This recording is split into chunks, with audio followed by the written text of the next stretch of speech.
If the White House was a circus, Joe Biden would be plate spinner in chief.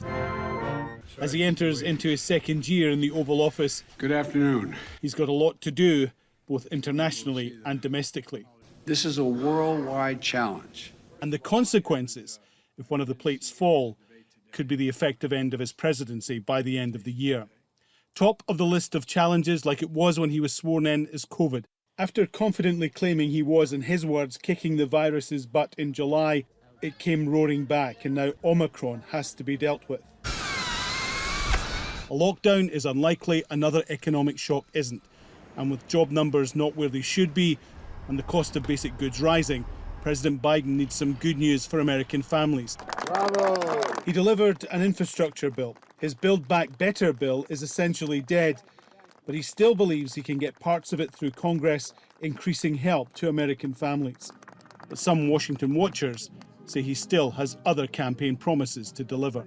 Democrats have been so badly out-messaged, and their messaging is so atrocious that even with Build Back Better, they're going to have a difficult time. They have lost the battle, the messaging battle on inflation, and inflation is indeed hurting a lot of Americans.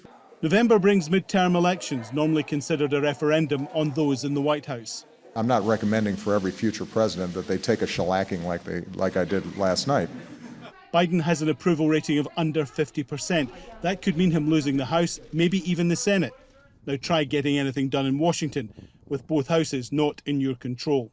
What is happening in Ukraine? So he could turn to foreign policy to get wins before the 2024 presidential election, where those closest to him say he'll run again.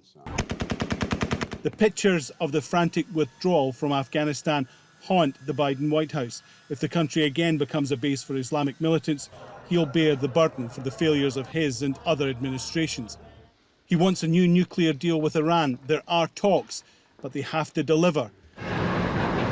America is worried about China's growing influence, its expanded military, its economic power. Talks between the two leaders effectively went nowhere. And then there's Russia. With cyber attacks, increased activity on the Ukraine border, Biden's White House seems to be waiting to respond to what comes next. I think he's already had some important foreign policy successes. I think that the United States has sent a strong signal to Russia with European partners that if Russia invaded Ukraine, it would pay major costs. And I think that's likely to continue to deter Russia from invading Ukraine going forward.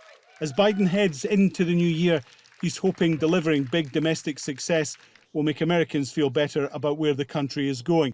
We can deliver real people results that are going to affect their lives. But if they don't, they could decide they don't like the act, and it's time for the Biden circus to move on. Alan Fisher, Al Jazeera, Washington.